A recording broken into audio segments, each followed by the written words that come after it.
Appreciate you being here tonight. The way that it usually goes is those who show up to something like this are very diligent in how you're parenting your children, and you're trying to stay as much in tune with what's going on. A lot of times it's the ones that think, I don't have anything to worry about. Those are the parents you wish were here. So thank you for being here tonight. I want you to imagine just for a minute that you have decided you are going to send your child on an all-expense paid trip around the world to any country of their choosing. We're going to imagine that there's not a world pandemic going on right now, so you feel more inclined to send your child on a trip of a lifetime. Whatever city they want to go to, if they want to go to Paris, they want to go to Tokyo, Hong Kong, wherever they want to go, you are going to provide that opportunity. Whatever they want to do, you are going to fund everything that they can do. But there's one stipulation: you're going to have to send them by themselves. And so you sit down with them and you have this really serious conversation where you say, you know what, you need to be careful about where you go. You need to be very mindful of who you're spending time with. Make sure you don't find yourself on any streets you shouldn't be on. Make sure you don't find yourself in any places you shouldn't be at. And I just want you to have a great time, and I want you to be safe. So you drive them to the airport, you watch them board the plane, and you walk away feeling totally assured that your child is going to have the greatest experience, and they're not going to do anything wrong because you trust them, right? And that's what we do every time that we hand our children a device where there are no restrictions and there is no monitoring going on. We are saying, go see the world. Do whatever you want to do. I trust you. So, a couple of statistics for you that every time I do this, they change, and they usually go up. We are now to the point where 84% of all teenagers have a smartphone. I did this just a little over a year ago, and that statistic was around 73%, if I'm not mistaken. So we're seeing it rise even more. And here's the one that has really risen dramatically over the last year or two. 53% of kids have a phone by the age of 11. Now, that's not necessarily a smartphone, but 53% of kids have a phone by age 11. And here's what we also know. We also know that 100% of students at Mobile Christian, 4th through 12th grade, have an iPad, right? At least they're supposed to. So we are all in this together. We're all trying to parent in the digital age. And we know, and we'll talk more about this in just a minute, that technology can be a good thing. And it can really benefit the lives of our children. But it can also present a lot of danger. So a couple things I want you to understand. First off, our children are digital natives. That means they have grown up with it. From any child we have here at school, they have grown up in the world of high-speed internet. Most of them have grown up in the iPhone world. They have had a device in their hands from the time they were small. My oldest daughter could unlock my iPhone when she was about 2 years old. I joked one time on Facebook, we were going through Walmart, I think we were going through Sam's, having one of those trips where kind of stressful. I handed her the phone. She was watching Netflix, and I made the mistake of putting it on Facebook saying, man, what in the world did parents do before you could just hand your child a phone and let them watch Netflix to get through the store? And I got roasted by all these parents who were older who, when my children were that age, we made them behave, as if I'm not making my child behave. So I just responded back, don't be jealous that you didn't have that opportunity. It is what it is, right? But our children are growing up as digital natives. Now, there's some good things with that, and there's some really sad things with that. I want you to think about, our kids will never know life without notifications. That's heartbreaking. They will never know life without constant connectivity. We are digital immigrants, every one of us in this room. And you may think, I don't know, Eric, you look pretty young. I promise you I'm not as young as I look. I graduated high school in 2003. I know some of you are like, well, you're such a baby. But in 2003, just to give you an idea of where life was, I went back and did some research and then started thinking about, in 2003, I listened to music on a CD. I had this massive CD book, and I had, hundreds of CDs, because each CD, you only had one song you wanted to hear, but you had to buy the whole CD. And so I had this massive book of CDs. We actually went to Blockbuster. Do you remember going to Blockbuster? How awesome that was, searching for movies. We didn't even have a Starbucks in our town at the time. I don't know that I had even heard of Starbucks. There was no such thing as MySpace. I know now I'm taking you way back, right? No such thing as MySpace. There was no Facebook, and there was no iPhone. And the phones we did have didn't have internet on them. This was back in the time of the Nokia snake phone. You remember the snake game on the Nokias? I remember I had a little Motorola because my parents were too cheap to buy me a Nokia, and I didn't get to play the snake game. And at some point, maybe I got over it, I'm not really sure. But as digital immigrants, we're all playing catch up. And that's the hard part. Even I try to stay as much as I can in tune to what's going on, but I was having a conversation with Coach Mitchell, and he was like, yeah, you're going to be talking about these apps? I was like, yeah, I'm talking about this one and this one. He's like, well, there's another one. It's kind of like Snapchat. I was like, well, I got some research to do. I was on Google right before we got going, looking at some different things. We're all playing catch up. And as much as we think, I've got it all figured out, it changes. And our kids are way ahead of us. And they always will be because we're playing catch up. So we've got a challenge in front of us to be as diligent as we can, but also understanding that we're living in a world that we have immigrated into. So there's this great line in 1 Chronicles chapter 12. King David's getting ready to take over as king, and he's gathering together his military in this nation. And I love this line. It says, from Issachar, there were men who understood the times and knew what Israel should do. And I feel like that's our job as parents, that it's our job to try to understand the times so that we know exactly what our kids need to do. To word it another way, Dr. Tim Elmore, who we've had here at Mobile Christian, he said this, our job is to prepare the child for the path, not the path for the child. And we see a lot of parenting going on today that's trying to prepare the path for the child. I want to make things as easy as possible. Well, while that sounds good, it's not always great. And we're not going to be able to keep our kids from everything that is dangerous out there for them. It's our job to prepare them for the path ahead, which means we've got to prepare ourselves for the path ahead. And that might be one of the most difficult jobs. So here's what I want you to understand.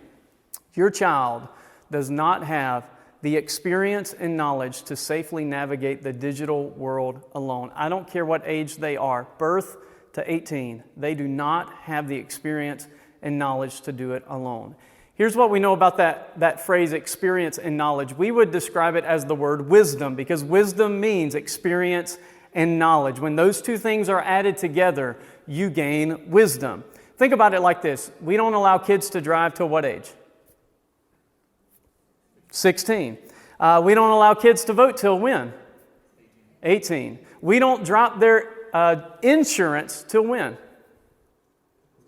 26. It was 25 for me. Now it's 26. Isn't that getting even scarier? Why? Wisdom.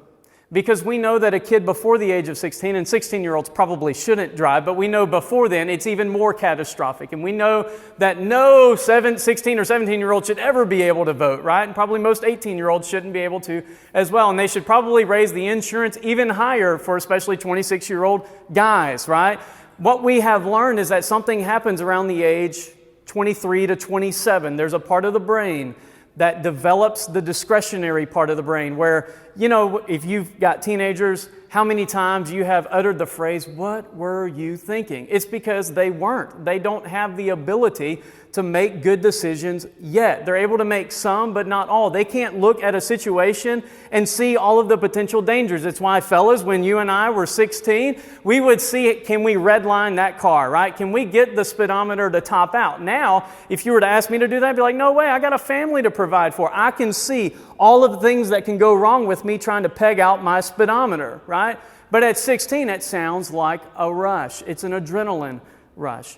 It's why when you take a young lady and some boy breaks her heart, you can't convince her that there's another guy out there that's way better for her, that God has prepared for her, because she can't see past the moment. And ladies, I'm sure there was a moment for you when you were that age that you couldn't see past that moment. It's wisdom. It's the experience and the knowledge. And either they're too young to have the experience or they don't yet have the knowledge that they need. So they need more wisdom. So because of that, this is what I believe and try to practice, that no child aged birth to 18 needs unrestricted and unmonitored access to the internet ever. And that's why we're here tonight. We want to talk about How can we better prepare our children to keep them safe?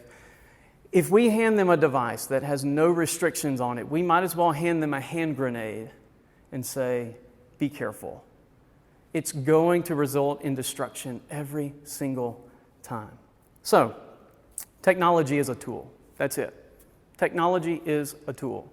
And just like any tool, it can be used for good, it can be used for bad. It can be used in constructive ways, and it can be used in destructive ways. And that's what we've got to remind our children. That's what we've got to remember ourselves, because so many times, if you're like me, you hear all this stuff, you hear the statistics, you see the stories pop up on the news of kids doing crazy things, sending stuff they shouldn't, destroying their lives, people not getting jobs, politicians having their campaigns tainted because of a tweet from 12 years ago, right? And we just look at it and we go, goodness gracious, how are we ever going to raise our children in this world? Technology is a tool. It's just simply a tool. And the more we remember that, the better we can navigate the world for them, because we got to figure out how to use it. So let's talk about social media, which is one of the big reasons why we're here tonight. Let me ask you a question. Do you think social media is helping us become more social? Yeah, have you guys seen the pictures maybe on Facebook where they've taken the device out of the hands of it's a picture, but they've removed the device and there's people staring at their hands, and it's really dark pictures, grayed out, and it's really sad and somber because it defines most of us that we're just staring at something and it's not really worth staring at. And there's stuff going on all around us that's good, but yet we're locked in on nothing. It's really, really disturbing.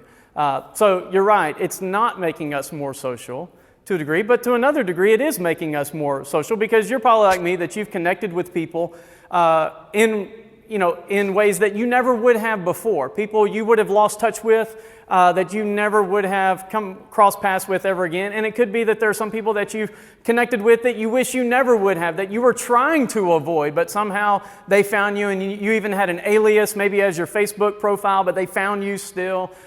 Crazy stuff that's going on, right? So in one way, yeah, it's helped us be a little bit more social, but in so many ways, you're right, it has made us more unsocial in how we're treating each other. In fact, the research bears it out that social media is not really helping us become more social. The more someone uses social media, it doesn't matter what their age is, most of the studies show increases in things like depression, isolation, self-esteem issues, comparative issues, all kinds of crazy stuff that's going on. But what's interesting is that those same studies, when they ask the person, do you think social media is helping your life? They all respond yes. And I think that might be just a way that we're deceiving ourselves. So let's talk about social media, especially for our children. I don't know the ages of all your children, but there's a couple of things I want to throw out to you. The first one is this, and I really believe this. So if I come across strong, it's because I'm passionate about this point specifically.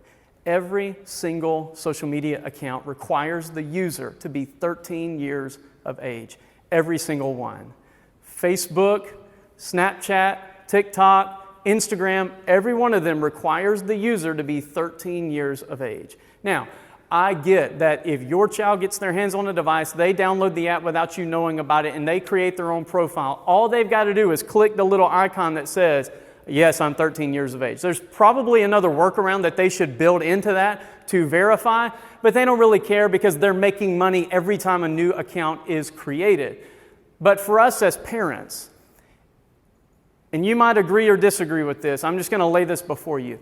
If I consent for my child to download a service that requires them to be 13 years of age, and they are not 13 years of age, I am teaching them conditional ethics, and I am telling them it is okay to lie as long as it gets you what you want. And it is just a start of one decision that is going to lead, I believe, to many decisions in them violating their honesty and their integrity for the benefit of whatever they want in that moment. You may think, oh, Eric, you're overblowing that. I just say, prove me wrong in that. But I do know that everyone requires the user to be 13 years of age. So if my child creates an account, or if I create an account for my child before they're age 13, one or both of us have lied. And that should not be acceptable.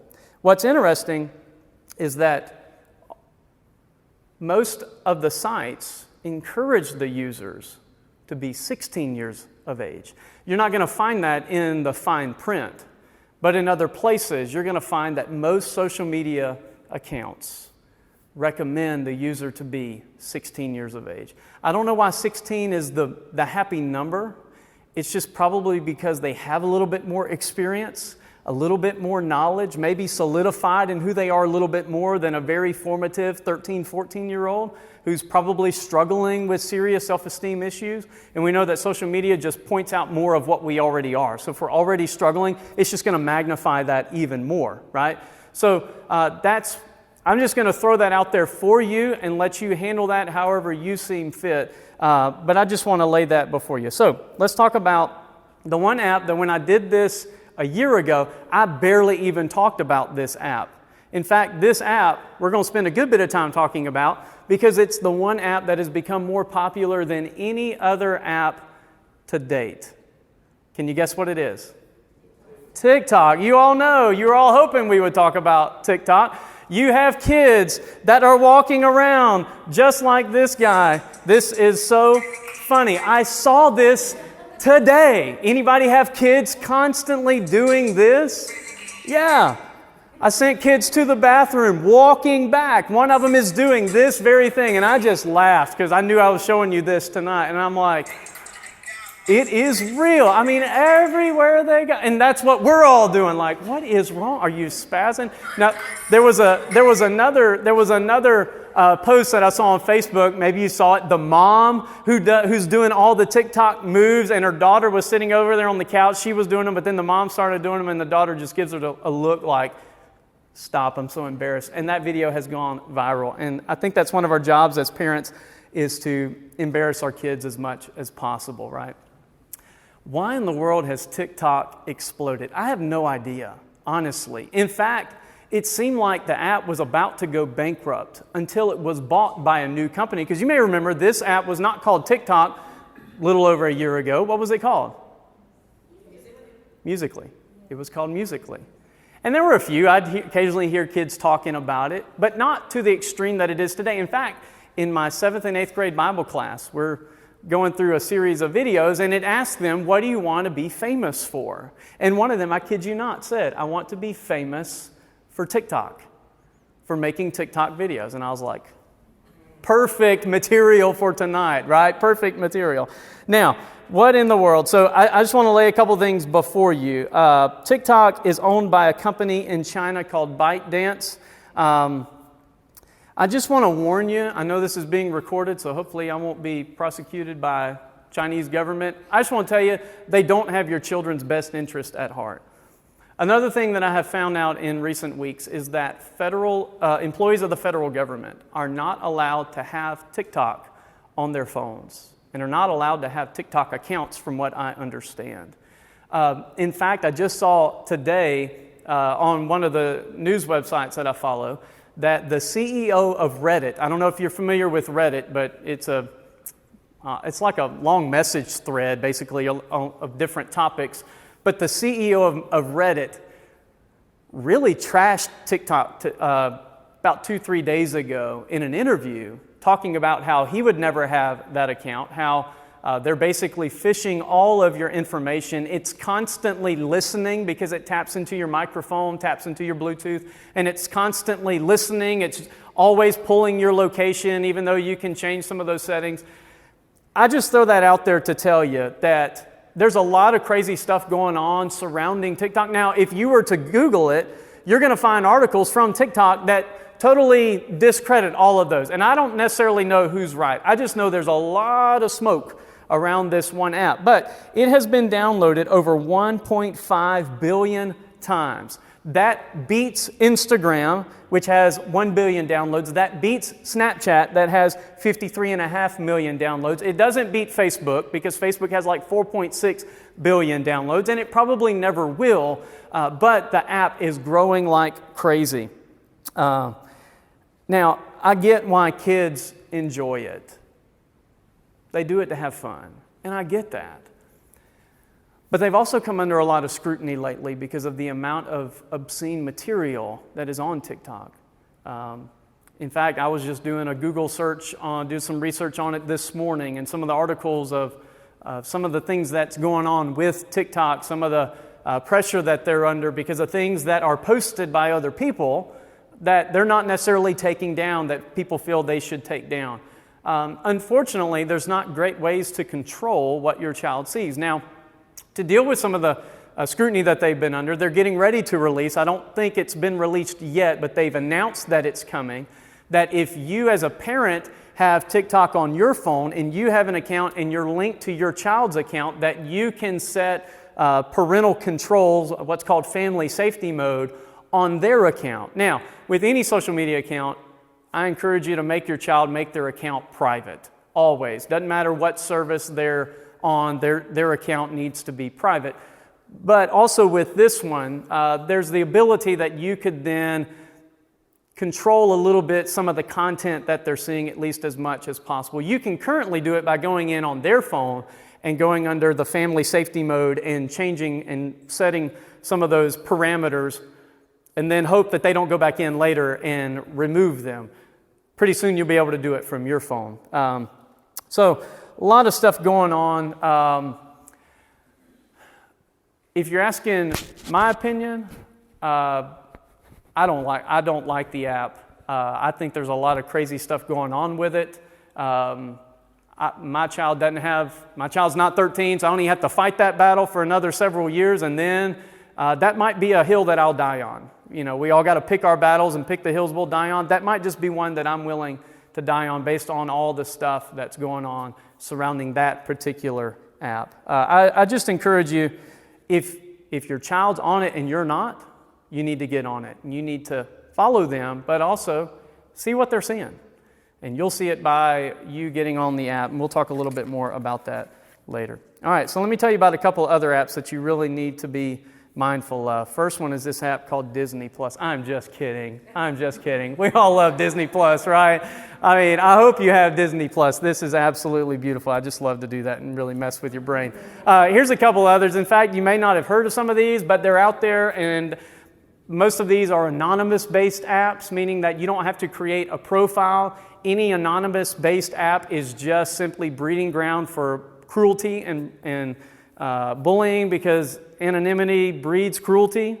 If you don't have to put your name to it, you can say whatever you want and be absolutely brutal on it. Kik is a messaging app that doesn't require you to create an account. You can connect with people, and I don't want my child connecting with strangers, stranger danger, all that stuff is not good. The one in the middle, WhatsApp, that's a pretty popular messaging app.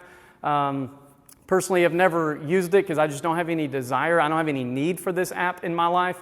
But it is an app that kids can use for messaging, for private messaging. That's the little icon that you might see on their phone. Whisper is another one of those apps where you can connect with people who you don't know. You can share your thoughts. They can share their thoughts about you. It's secret. It's dark. It's really a destructive app. If you see any of those, I'd encourage you just to go through your child's device and straight up delete them. That's Whisper, the W app. Yeah, and I've got notes I'm going to give you at the end. I won't give them to you now because I don't want you reading ahead. Now, there's a couple of apps that are really growing in popularity, especially among teens. This first one is called Yubo. I'm guessing you've heard of Tinder. Tinder is the dating app, the swipe right? If you don't like what you see, keep swiping. If that's the one you want, swipe right, and you try to connect with them. And, all the stories of people who have been sexually abused through the Tinder app, just all you got to do is Google it, and you're going to find it like crazy. Well, Yubo is Tinder for teens. That's what it's basically being advertised as. It's a way to connect kids and allow them to get together and to hook up. Dating apps for kids, just not a good idea. And you'll be surprised how many teens, even though I think Tinder requires you to be 18, but once again, how are they checking? You're not scanning your driver's license, right? You're just clicking a button saying, yeah, I'm 18. But I don't think we need our kids on a dating app. And those are just a couple that have really grown in popularity. That it's just not a good situation. It's taking, just think about it like this. It's taking the relationship out of being together. And it's all about how do you look. And it's just causing relationships to get very superficial. Instagram's one of the most popular apps. Most kids have it. They still use it. A lot of them use it just to message back and forth. They post on it some. It seems like the popularity among teenagers today, Instagram, they all have one or they all want one. But this is what they honestly use it for. Because this is what I see. You know what that is, right? It's a scroll hole. They just open it up because they don't know what else to do in that moment, and they just scroll. And they'll follow accounts that you may or may not be okay with and see things that you may or may not be okay with. And it's hard to know because it's hard to track unless you get on their phone and you start scrolling through their phone. The Discover feature used to be highly controversial a few years ago. It's kind of calmed down a little bit. There's all kinds of stuff that you can find. They've got one of the better filters on filtering out pornographic material, but there's still other content out there that's not labeled pornographic that's just flat inappropriate.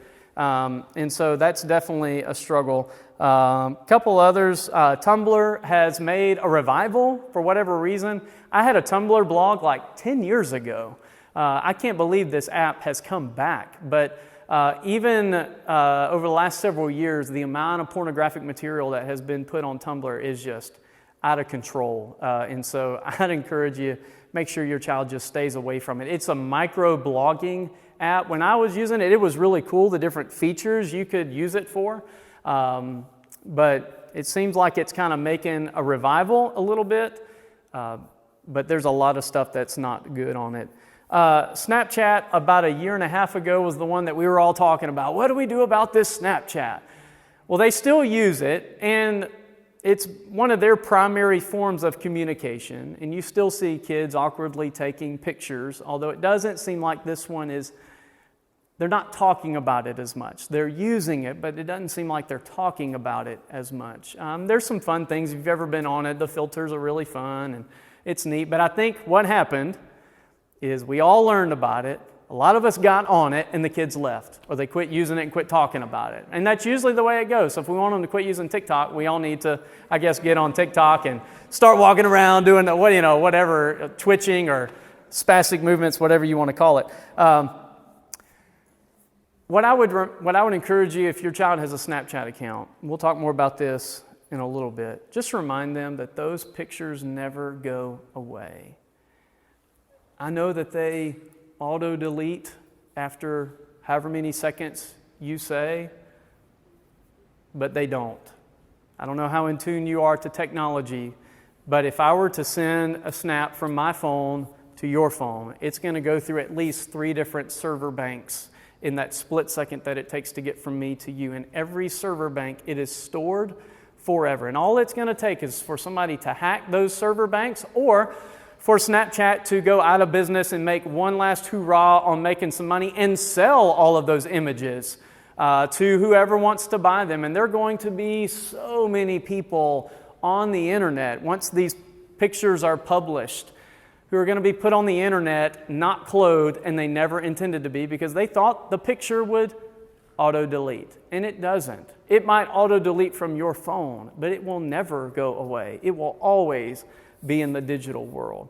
And I just think it's important for us to remind our kids, Snapchat is not bad in and of itself. It's a tool. TikTok is a tool. In fact, there's a lot of churches that are trying to utilize TikTok to spread the gospel, because if that's where the kids are, and that's where a lot of people are, there's 1 billion people there, can we get the message of Jesus out there? Absolutely. But you got to work through all the other junk and destructive material that's going along with it. Same with Snapchat and all these other things. I'm going to guess if your child has a device that they probably like to play games. I thought this one, I know this one is, kids are still playing it, not as much, but I just thought this picture was amazing. Fortnite, I want to understand kids are still playing it. It's not the obsessive app, maybe like it used to be. Maybe it is. I don't have a teenager playing Fortnite. I don't have to fight that battle yet. But now this is a year ago. They hit over $1 billion in revenue just through in-app purchases. I don't know what the current total is, but that was a year ago. They hit over $1 billion. Games like Grand Theft Auto, Fortnite. What you got to understand is that these game companies have been on the record with saying that their goal in creating a game is to make it addictive. And you've probably seen that. If you played Candy Crush, or maybe you still play Candy Crush, you know how addictive that game is. Well, they made it that way. They made it where you couldn't get enough. And now our kids are getting into that, and they just can't get enough. They're constantly going back. If you've ever watched a child play Fortnite, I'll pick on Fortnite for a minute. I've watched kids play Fortnite, and I'm like, that's the dumbest game ever. Do something. You just run around and knock stuff over and build stuff. I would be bored out of my mind. I need something. The fighting, okay, let's go. That would be action. I'll do that. But to go build a house and run through a field of daisies and make your guy do little dances, I got better things to do with my time. But I'm not a kid. So our kids get into that, and it's addictive because they're hitting the next level, and they're having success, and they're earning victories, and they're made with these properties in them. Game makers are on the record. In fact, I saw an article, and it's not just games, it's social media companies as well, the 20 best videos to watch instead of sleeping. They're on the record for saying we're fighting against sleep. We're working against sleep. They want you to stay up. They want you to play. They want you to scroll. It's their business. Now, I'd encourage you to make sure that you check out the ratings on every game. They're posted on every app. They're posted on every game that you buy. In fact, they just recently changed the ratings, the rating scale for all these different games. And they're rated for a reason, and it's kind of think about it like this. When you and I were younger, a PG movie now was probably rated PG-13 back then, right? Well, it's the same with the game companies because we've become desensitized to the different things that are going on. So a mature 17-plus rating has got some very graphic content in it, right? But it doesn't stop you from downloading the app. Your 4-year-old can download a mature rated game unless you've got the restrictions set on their device. We'll talk about that in just a minute. Just remember, we are living in the age of device addiction, and it's not just our kids. It's us as well. If you don't believe that, take a break. And here's what you'll notice. You'll notice that you're anxious, your blood pressure goes up, you're constantly reaching to check something. Even if you just delete the social media apps off your phone, you're going to notice that you're constantly checking it. And you're going to notice you're stressed out a little bit because you are breaking an addiction, and your kids are as well. We are living in the age of device addiction. And these devices are just as addictive as drugs because they are releasing the same chemicals in the brain that some drugs release in the body. So, if you don't believe students have device addiction, ask their teachers. I promise you, they see it all day. So, let me give you a couple things that you need to know and that I think are good for you to educate your children when it comes to technology. First thing, they need to understand there is no such thing as privacy. No such thing as privacy. If you create an account on any service, doesn't matter what it is, you enter in your name, you enter in your email, and if you allow it to access your location, you have given up all your rights. I get that there's the fine print that none of us ever take the time to read, and they say they'll never sell it, but they do. And they say they won't listen in, but they do. And they say that they won't track your location unless you're using the app, but they do. Every single one of them. They've all been sued over these things, and they're paying the money. They're not bothered by a couple of $1 million lawsuit because they're raking in the money from all the ads that they're selling. In fact, if your iPhone battery is awful, just delete the Facebook app off your phone. What you'll notice is your battery life will improve dramatically because it's constantly phishing your data without you realizing it. Google Chrome, one of the worst ones as well. If you have, well, let me ask you this. Have you ever had a conversation about a certain product, gotten on Facebook or Instagram, and bam, there's an ad for it? Do you know why? If you have Hey Siri or Hey Google, OK Google, enabled on your phone is constantly listening. Constantly. It's the only way the technology can work. It doesn't have this amazing technology for it to only hear you say, Hey Siri. It's always listening. So when it hears you say, I really need to go buy a new pair of tennis shoes. I really like Nike shoes. Bam, Nike, they've got their ad right up there because guess what? They fished your data, they sold it out to Nike, and they're profiting off of your information. No such thing as privacy. First off, turn off Hey Siri or OK Google. Let's not be that lazy, folks. Just hold down the power button and it'll pop up, right, without them having to listen. If you have an Alexa in your home, sorry, I'm like a doomsday prepper here, but you got an Alexa in your home, same thing, constantly listening. Only way it can work for you to say, hey Alexa, only way it can work, always listening. Our Roombas probably are as well, but you know what? We got to allow certain intrusion into our life for convenience. Second one, everything that happens online is public and permanent. Everything is public and permanent. There's no such thing as privacy, and it will never go away. About a year or two ago, I was talking with a group of students, and we were talking about, at that time, Snapchat. And I laid out for them that illustration. I actually drew it on the board. Phone, send it from this phone to this phone, server bank, server bank, server bank. And their minds were blown that it actually is saved. They really don't know that everything that happens is public and permanent. Just show them the number of people who have lost their jobs, who have had to end their campaigns, who have not been signed to college or to pro teams because of tweets from 7-8 years ago when they were in high school. Do you remember all the dumb stuff you said in high school?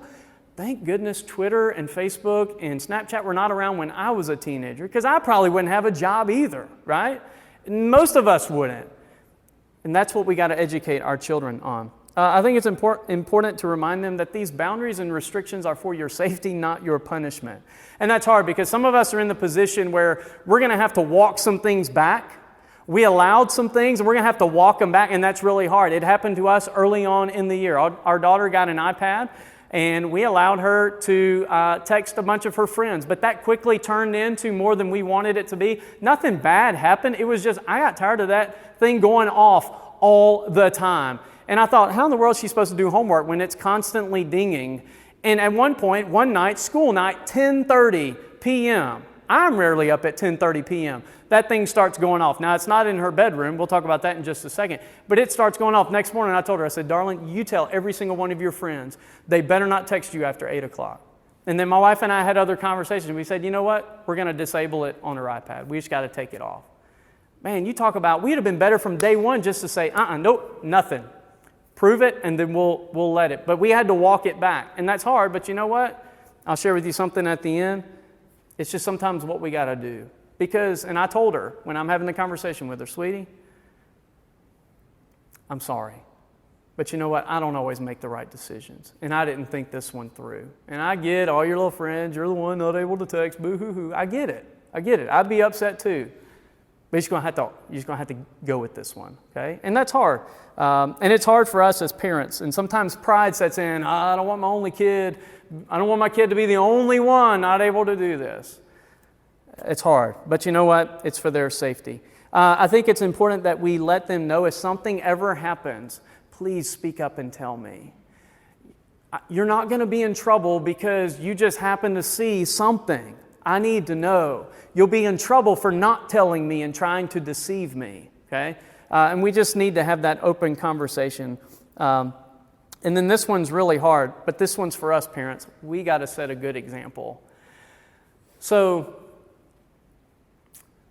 I believe one of the main reasons why our kids are so addicted to their devices is because they're learning it honestly. And if you don't believe that, the next time you go out to a restaurant, just look at the other tables and pay attention to how many people are on their phones and how many parents are on their phones.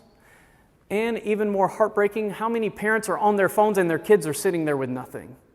And there's no conversation, there's nothing happening. Parents are disengaged, they're in a scroll hole, they're just lifelessly doing nothing. Kids just sitting there. I've seen it so many times. Dad and a daughter sitting at Chick-fil-A. Dad's just doing this, daughter's just sitting there, just eating. Perfect opportunity to have conversation. So I would say for us, set the limits on our screen time, okay? If we're at home, devices are away. If we're with the kids, devices are away, right? It's about being present with our family. Use vacations as a time to detox from devices, us and them. Say, we're all in this together. We're going to struggle through this, but you know what? After a while, we'll all be used to it, and it'll be the greatest thing ever. We're going to leave the devices at home, or we're going to leave them in the car. We're going to limit it to 30 minutes a day, right? And we're all in this together. I'm going to do it too. When we sit at the table, no devices at the table. We have that in our family, and one time I got a text or something during dinner, and I was like, hang on, I got to check this. My kids were like, no devices at the table, Dad. I'm like, you know what? You're right. Hold on, but you're right, okay? And they're holding us accountable, and that's going to be great when it's my turn to hold them accountable. For me to say no devices at the table, because we're just wasting so much time that we will never get back for something that's not important, right? It's not the most important. Maybe it's work and it's important. It's important, but it's not the most important. And that's how we can set examples for them. And the more passion we show with them, the better off they're going to be. And then this one's tough, and I confessed the story earlier, but especially if you've got really little ones, don't use devices as pacifiers. Did you use a pacifier when your kids were little? They're awesome, aren't they? I'm so thankful that my kids took a pacifier. I don't know what we would have done had they not. It's nice when they're screaming, just go, boop, pluck it in their mouth, and they just hush. Well, when they got older, we were able, with one of them, we had to clip the end of the pacifier off to break them of the passy. And we had a couple of days where it was really tough, but they finally weaned off of it. How do you wean them off of something they're going to have the rest of their life? And if they've built digital habits at 12 months, 18 months, 24 months of age, we just set them to fail for a really long time. So let's talk a little bit about device control and monitoring.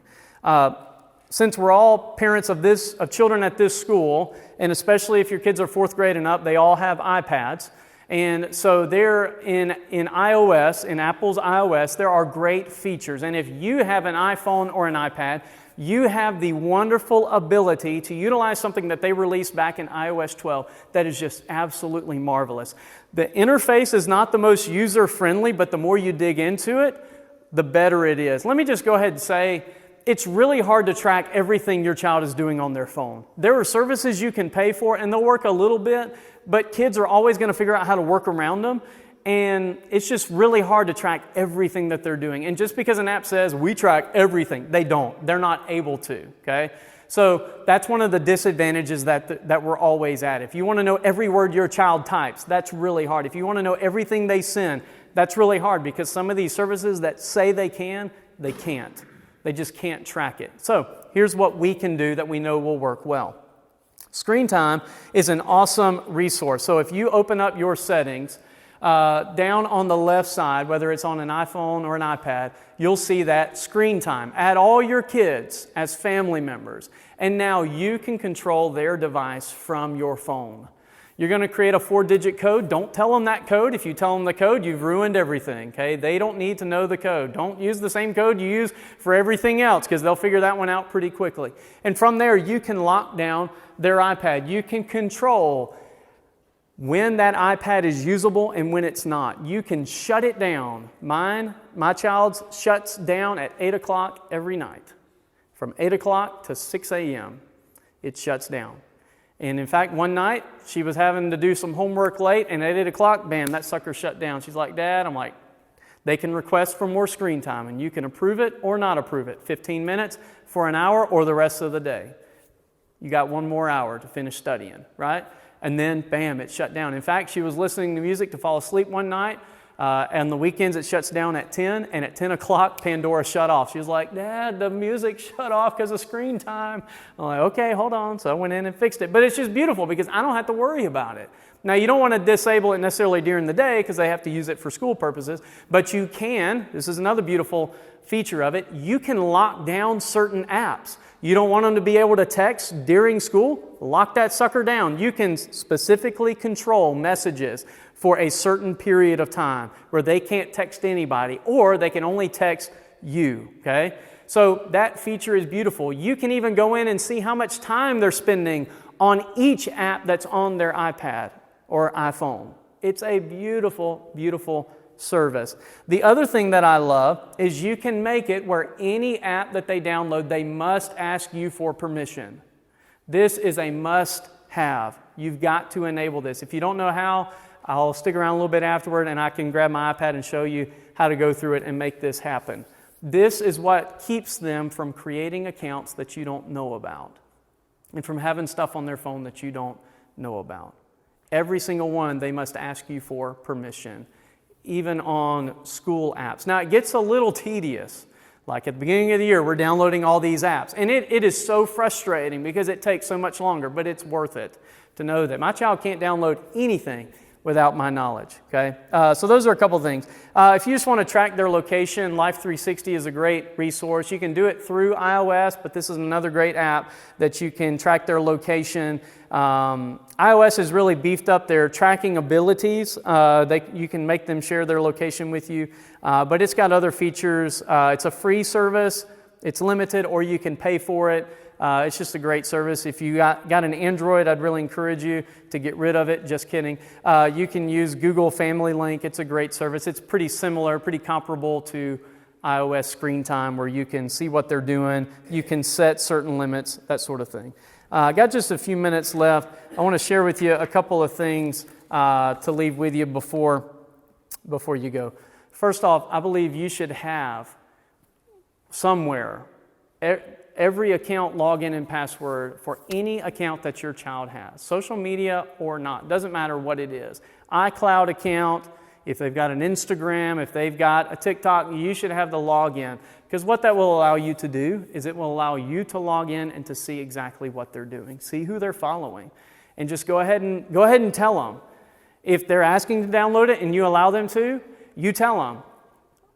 That's fine, but I've got to know the account login and password, and you're not allowed to change it. And if you change it, you might as well delete it off your phone because you're never getting it back, right? So that way you've got the ability to check up on them. And I totally believe in saying every so often, kind of like the health inspectors come in, there's one scheduled visit and then there's one surprise visit, right? You might say, hey, later tonight, I'm going to check your phone. I'm going to check your iPad. Give them a little bit of heads up. But then give them that surprise visit. Be like, hey, give me your phone. Let me see it. Make sure they're using it, right? Or just bust up in their room. Be like, hey, give me your phone. Let me see it. Because if they've got nothing to hide, they've got nothing to fear, right? If they've got something to fear, it's because they're hiding something. Again, there's no such thing as privacy. The whole world is seeing everything that they're doing. Why should you be the only one who cannot, right? So know every login for the account that your child has. I don't care what their age is. I really believe in taking devices up at bedtime. The research bears it out that their phones and iPads are going off all night long. My 10-year-old was getting text at 10:30 at night. You tell me what your 16-year-old is doing at 2:30 in the morning. Why are they so tired? Why are they so irritable? It's because they can't sleep, because that phone is going off all night long because they're laying in bed watching TikTok videos instead of sleeping, right? They're Googling, what videos should I watch instead of sleeping? And then they're going through every single one of them, right? They're fighting sleep. They're giving up sleep to watch all these things. I think what you'll find is that after some time, they'll be happier. They'll probably perform better on their grades. They'll probably be more obedient, a better child, maybe in better spirits. And if they say, oh, well, that's my alarm clock. Let me tell you, folks, Walmart, you can buy an alarm clock for less than $10, okay? And I promise you it's worth the investment to take the phone off their nightstand and out of their room. And don't just store them in the kitchen, where they can sneak in and get it, and put them in your room, lock them up, put them in a safe. I don't care what you got to do. Go the extra mile. I promise you it will be worth it. And I'm serious about that. No exceptions, we're not backing down.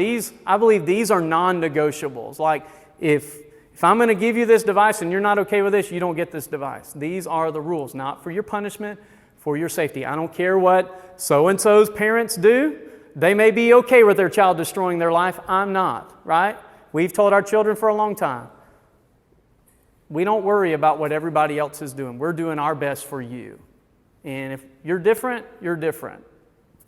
And if you turn out good and they turn out bad, oh well. If you turn out bad and they turn out good, well, I guess, shame on us, right? But we're going to do everything that we can to ensure your safety. Be where your children are. If they've got an account and you're not on that service, get on that service and follow them. I read one article that was like, you be their biggest fan. You be engaged more on their stuff than anybody else. I don't know if you want to do that or not. If you want to keep them off that service, that's probably one great thing to do.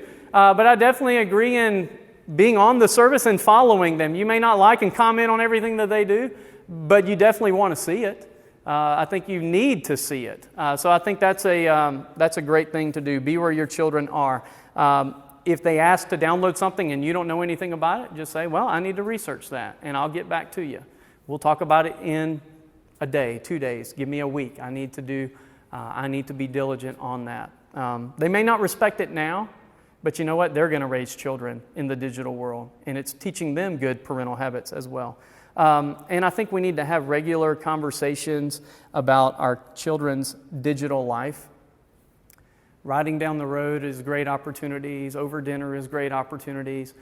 And this is where we've got to listen and not just lecture. And that's hard for me. I don't know about for you, but we've really got to pay attention. If you don't know what an app is about, say, hey, if your kid has an Instagram or has a TikTok, be like, hey, what's all the rage about TikTok? Show me what's so good about it. And let them teach you. That's okay. That's an opportunity for them to take some ownership and some leadership and to educate you. We're immigrants to it. They're natives. They know way more than we do anyways. They're always going to know way more than we do. So let's learn from them. And let's give them an opportunity to lead us a little bit. And, if they scroll past something and it's questionable material, I know there's this part of me, and it might be for you, that we just want to get worked up and be like, okay, well, we got to figure out in what other places are they seeing that? And which, I told you at the beginning, which are the hills that we're going to die on? Which battles are we going to fight to the end?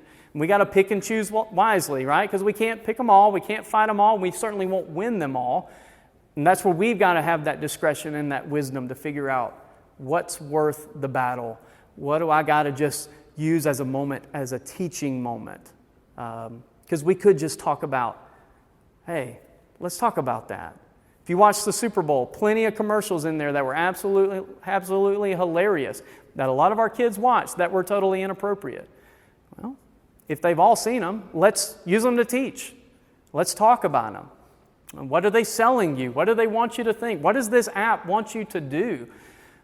Let's wipe away all the fun. What's it really about? What are they after? Hey, what do you think about this? They're always listening to you.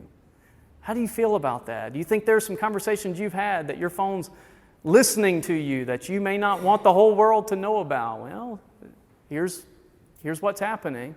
China's listening to everything you're doing. I don't know what you want to tell them, but just remember, technology is a tool.